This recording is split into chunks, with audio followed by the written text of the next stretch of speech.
Welcome to the Tech Egg. Don't get scrambled. Enjoy the video. In this video, I will explain how chocolate truffles are made. First, you'll gently heat heavy cream until it's simmering, then pour it over a bowl of finely chopped chocolate. Let it sit for a minute, then stir until it's a smooth, glossy ganache.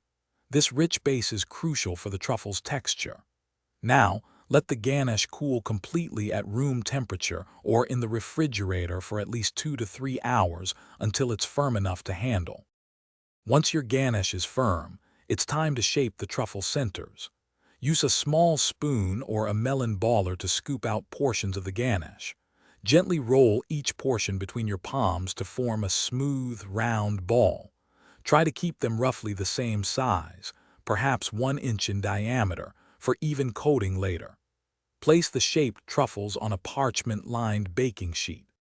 Now for the delicious coating. Melt your chosen chocolate, whether it's dark, milk, or white, using a double boiler or microwave.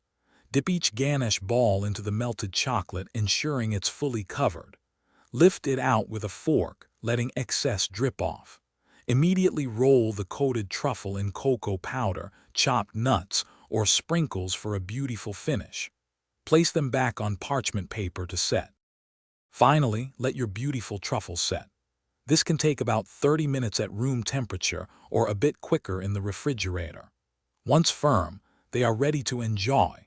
Store your homemade chocolate truffles in an airtight container in a cool, dry place for up to 1 week, or in the refrigerator for 2 to 3 weeks.